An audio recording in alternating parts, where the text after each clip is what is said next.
What's up guys? Kamusta mga binagyo dyan? Safe ba ang lahat?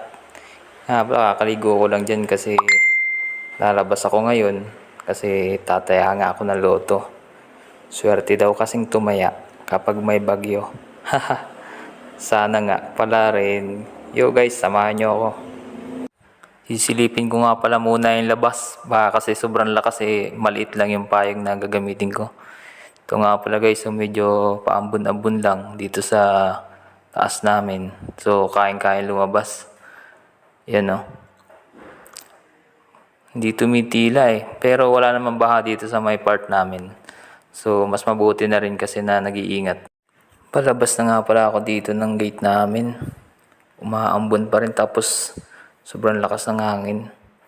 Nakakatakot tuloy, baka madala yung aking payong. Ang liit pa naman.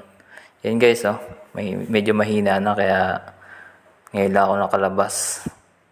Yan, tingnan nyo. Ito nga pala part ng Las Piñas. Malapit sa Parañaque Road. So, tara guys, samahan nyo ako. At dito nga pala ay naglalakad na ako papuntang CAA. Kasi doon lang merong Lotto outlet. Medyo malapit lang naman, kayang lakarin. Andito na nga pala ako sa may CAA Road. Ito nga pala yung update ngayon dito. So yung mga galing dyan Parañaque, Bacom, ito makikita nyo medyo maluwag naman tapos walang baha dito sa part na paliko na to kasi madalas bumaha dito sa part na to kasi mababa yung lugar nga. So dito lang yan sa may malapit sa police station. Ayan, makikita nyo, maluwag na maluwag yung kalsada. Biyahing Casimiro nga pala itong road na to from Bacom Parañaque. Kaya yung mga dadaan dyan, safe na safe po ngayon dito. At pumasok na ako sa lotohan. Pero ang sabi sa akin ng agent, cut off nga daw kasi mag-aalas 2 na. Bali mamaya pang 2:05. Dahil nga alas 2 pa, tingnan nyo nga naman kung anong oras pa. Maghihintay pa ako ng ilang minuto. Bali oras pa lang is 1:50.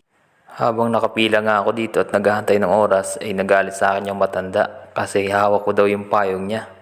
Di niya alam is pareho pala yung payong namin kaya nagalit siya.